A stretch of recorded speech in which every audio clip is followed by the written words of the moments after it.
Olá a todos, meu nome é Hélio Dias, presidente do IVEPESP, que é o Instituto para a Valorização da Educação e da Pesquisa no Estado de São Paulo.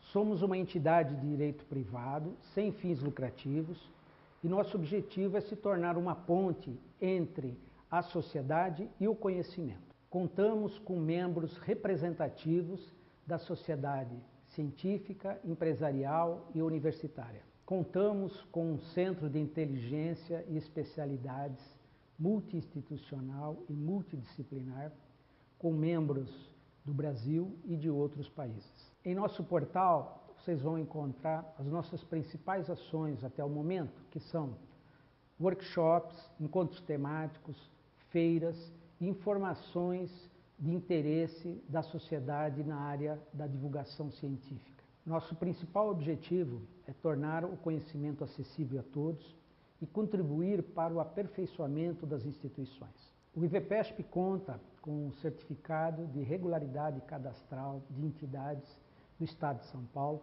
o que nos credencia para parcerias com entidades públicas e privadas. Você vai assistir agora a mais um evento organizado pelo IVEPESP. Obrigado e boa palestra a todos.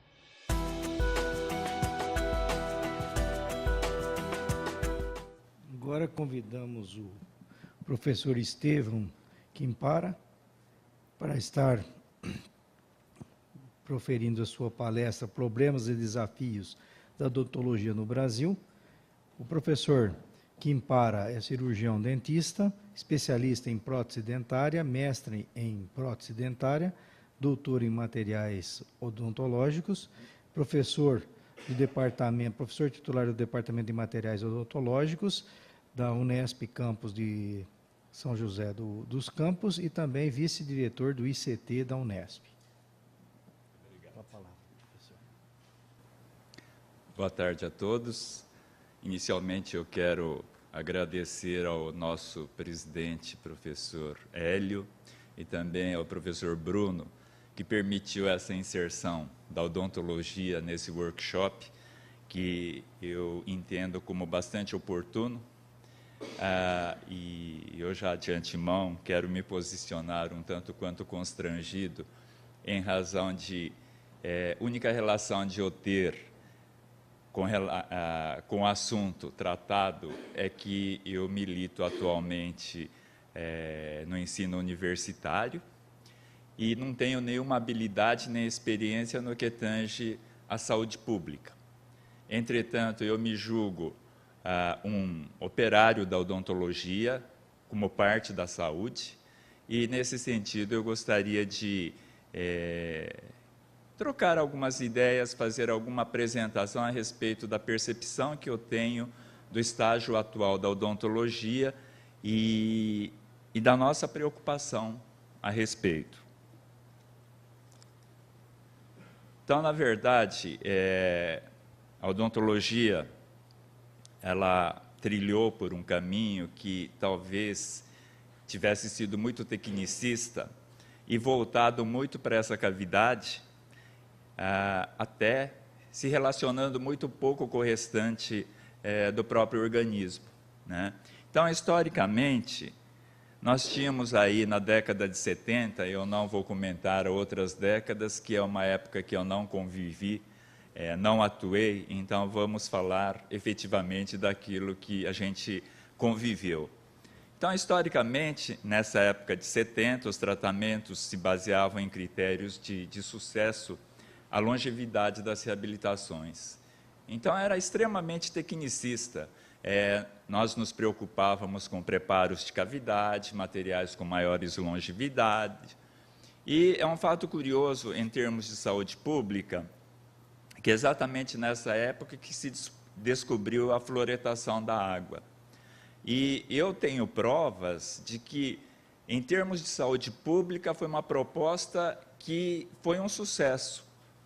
Nessa época, em recém-formado, nós atendíamos os nossos pacientes com o maior número possível de presença da doença cárie na boca do indivíduo, e a partir de então começou-se a fluoretação, e hoje realmente nós temos um índice bastante diminuído dessa doença, dessa patologia. Então foi um processo bem elaborado, com uma efetividade grande para toda a população. Então, realmente, a prevenção começou a ser utilizado com mais critério. Na década de 80, até nós poderíamos dizer assim, desgraçadamente, né, a estética começou a ser considerado como parâmetro de sucesso. E, fatalmente, isso não permitiu também que a longevidade fosse alcançada. Uma coisa parece que não tem tanta compatibilidade com a outra. E, nessa época, também surgiram os implantes ósseo-integrados, que realmente foi uma coisa que revolucionou a odontologia. E foi altamente positivo, além de solucionar grandes problemas na odontologia, que os profissionais viram a necessidade, saíram daquela cavidadezinha que se mexia só nos dentes, obtinham sucessos fazendo um dente bonito, sorriso bonito, e agora viram que não, eles precisavam de outros conceitos que eles tinham, mas não conseguiam associar com tanta facilidade, do tipo conhecimentos de fisiologia, de farmacologia. Por quê? Porque numa intervenção cruenta, como nós estamos mostrando aqui, fatalmente não se dá para fazer sem uma associação, sem o auxílio, sem utilizar desses outros recursos, né? E isso eu entendo que foi extremamente positivo para a nossa odontologia. E nós estamos atualmente associados a isso com outras preocupações. Então, eu digo nesse momento, muito como professor universitário, eu quero dizer que fiquei extremamente satisfeito, contente de estar participando dessa atividade. Ouvi coisas extremamente interessantes, né, dos ministradores que nos antecederam, coisas do tipo que, no nosso ensino, nós percebemos que, até por exigência da instituição de ensino, pela pressão da CAPES, os nossos docentes eles viraram um fabricante de papers, né? Então, a gente diz que parece uma pastelaria. Eles fazem que nem salame, né? Pegam um assunto, fatiam e eles publicam para ter a possibilidade de ter uma boa publicação e ser bem ranqueado. E, infelizmente, a universidade prestigia isso, incentiva isso. Então, nós temos docentes, eu brinco, né, que eles fizeram a graduação, foram para a pós-graduação, fizeram mestrado, doutorado, aprenderam, sim, que é uma coisa interessante, fazer essa tarefa bem feita de publicação, de pesquisa, publicação, tem um currículo muito bom e eles são contratados.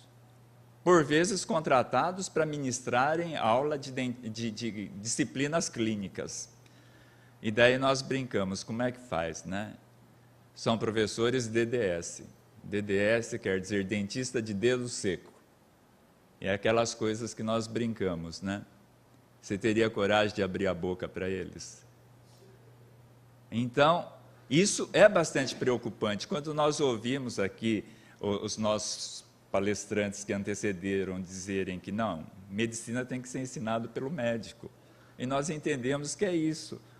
O dentista clínico, ele tem que ter espaço para ensinar o nosso futuro dentista. Embora nós tenhamos programas de saúde, a odontologia está inserido, sim, nos programas de saúde pública, né?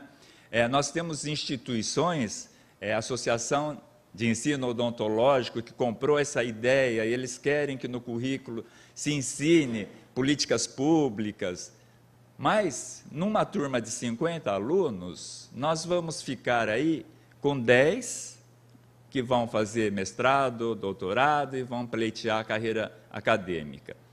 Mais 10 ou 15 que vão entrar no serviço público, né, prefeituras, esse tipo de serviço. O restante, 25, ele vai para o mercado.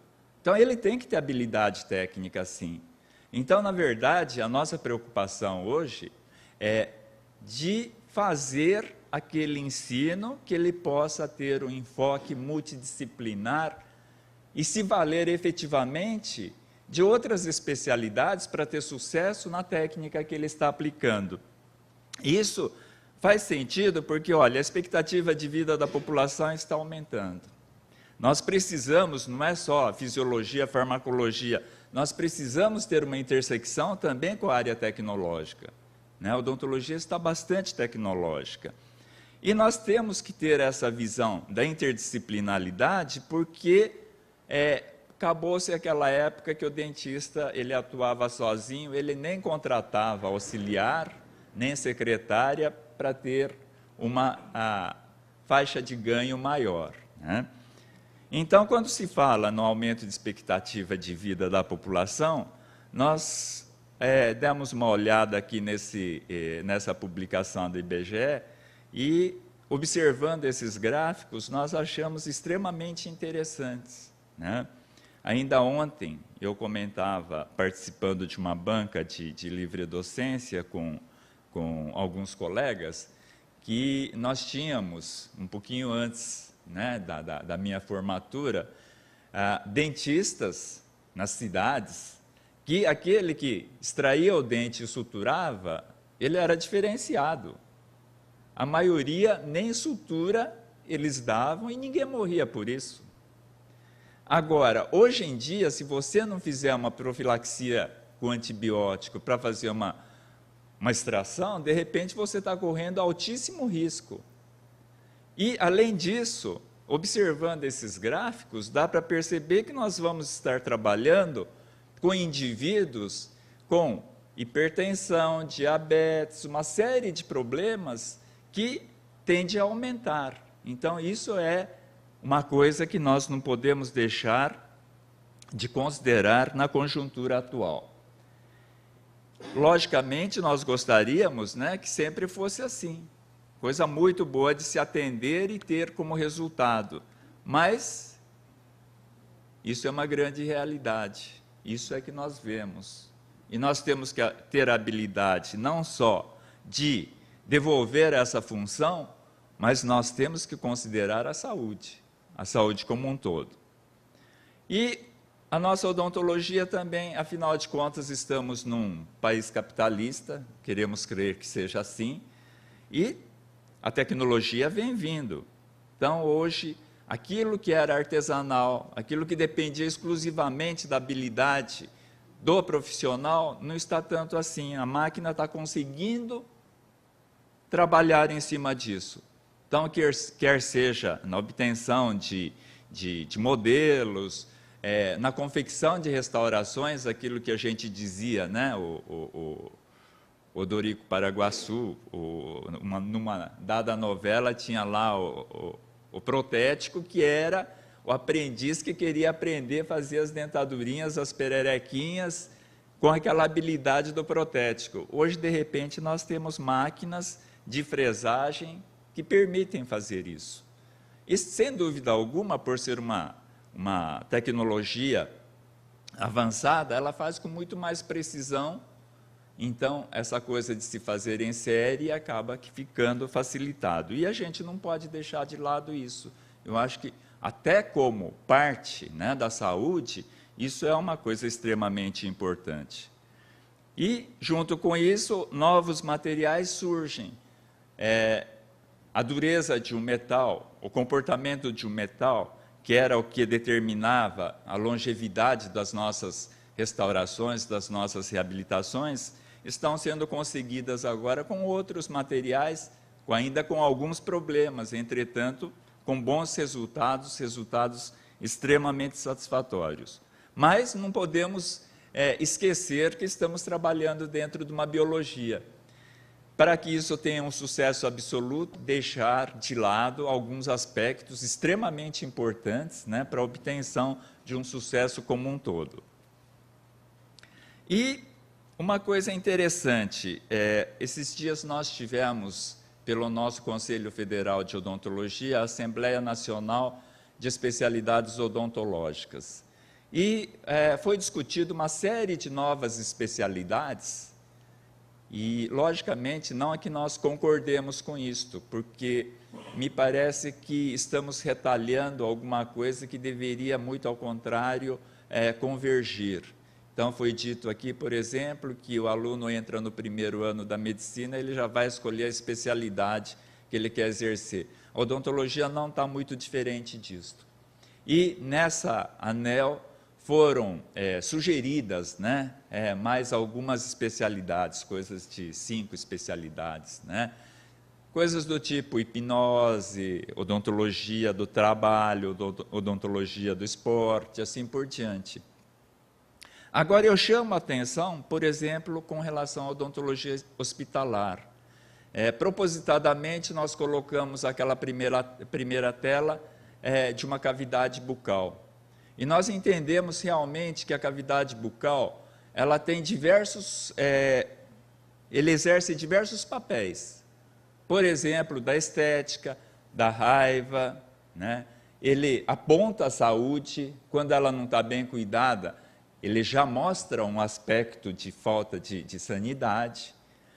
E, de repente, eu acho que aí a saúde como um todo ganha quando se preocupa e propõe a especialidade odontologia hospitalar, que, na verdade, os que exercem não brigam para que seja uma especialidade, porque a técnica odontológica é a mesma. A odontologia que você vai exercer em termos de técnica é igual na odontopediatria, é igual para os pacientes com necessidades, é igual à odontologia que você vai exercer no hospital, mas o ambiente em si é que difere. E para isso, nós temos que ter vistas e ter esses ajustes que nós achamos extremamente importantes.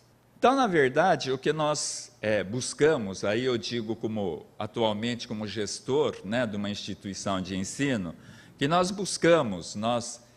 assumimos como desafio ensinar uma odontologia onde se busque a saúde com segurança, né, que realmente, através da odontologia, a nossa população possa viver feliz.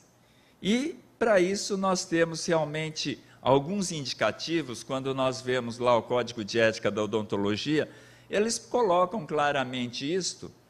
E como é um texto, né, logicamente, as entrelinhas acabam trazendo algumas informações que, se não bem interpretadas, por vezes, acaba caminhando para aspectos não tão interessantes. Então, no Código de Ética, no artigo 2º, diz: a odontologia é uma profissão que exerce em benefício da saúde do ser humano, da coletividade e do meio ambiente, sem discriminação de qualquer forma ou pretexto.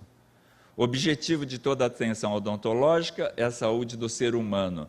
Caberá aos profissionais da odontologia, como integrantes da equipe de saúde, dirigir ações que visem satisfazer as necessidades de saúde da população e da defesa dos princípios das políticas públicas de saúde e ambientais que garantam a universalidade de acesso aos serviços de saúde, integralidade de assistência à saúde, preservação da autonomia dos indivíduos, participação da comunidade, hierarquização e descentralização político-administrativa dos serviços de saúde.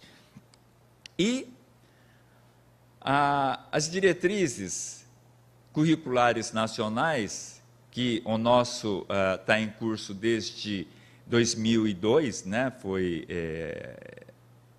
foi promulgado em 2002, ele traz o seguinte artigo: o curso de graduação em odontologia tem como perfil de formando o egresso profissional o cirurgião dentista com formação generalista, humanista, crítica e reflexiva, para atuar em todos os níveis de atenção à saúde, com base no rigor técnico e científico, capacitado ao exercício de atividades referentes à saúde bucal da população, pautados em princípios éticos, legais e na compreensão da realidade social, cultural e econômica do seu meio, dirigindo sua atuação para a transformação da realidade em benefício da sociedade.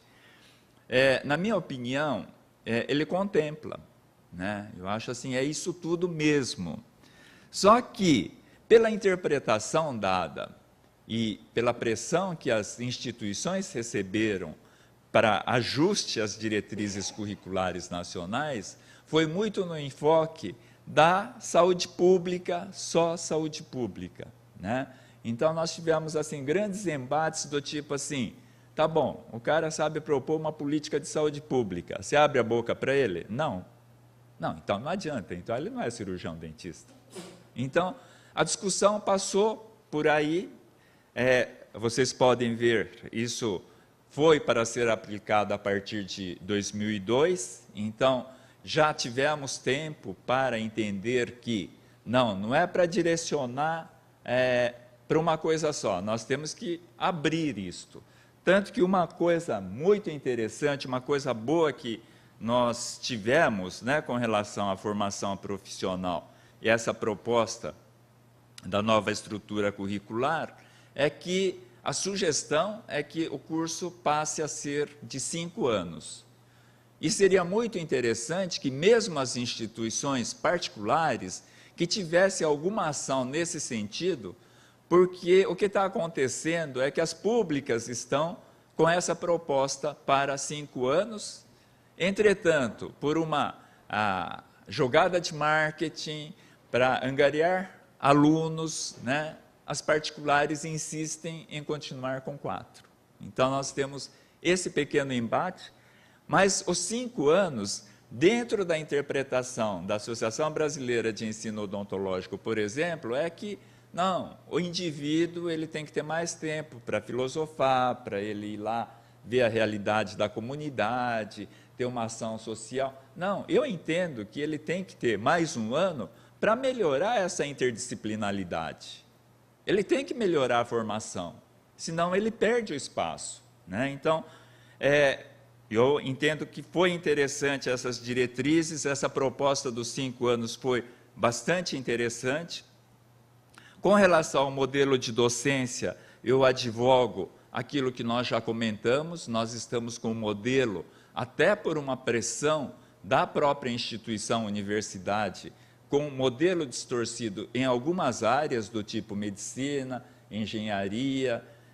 Teve uma ocasião que eu dirigi, né, uma pergunta ao nosso reitor, então reitor, o professor Macari, que eu disse, professor Macari, o senhor daria a sua barriga para um cirurgião, professor titular, que ele nunca fez clínica, ele tem todos eu sei que isso não acontece, mas um caso hipotético de um professor extremamente titulado, com muito conhecimento, mas ele nunca fez isso na prática. O senhor faria isto? Aí ele disse, nem passaria numa ponte onde o engenheiro não tivesse sujado o pé no barro, né? Então, realmente, nós estamos necessitando, na nossa área, eu tenho certeza que em outras também, de rever o modelo de docência. Isso está causando uma certa ou uma grande preocupação. E, logicamente, já foi discutido ainda modelos, né, de ensino. Agora, eu me atenho mais efetivamente até ao problema do nosso público. Eu entendo que o nosso aluno é que está um pouco diferente, né? Então, é muito difícil, eu tenho certeza, um docente, um professor eloquente, com um bom domínio de estratégia, né, da plateia, de repente ele consegue sim manter um determinado período a atenção dos ouvintes. Mas é muito difícil, porque o perfil do nosso aluno hoje é diferente, né? Então, realmente, nós temos que dar uma estudada. Então, os nossos desafios passam realmente por rever estratégias de ensino.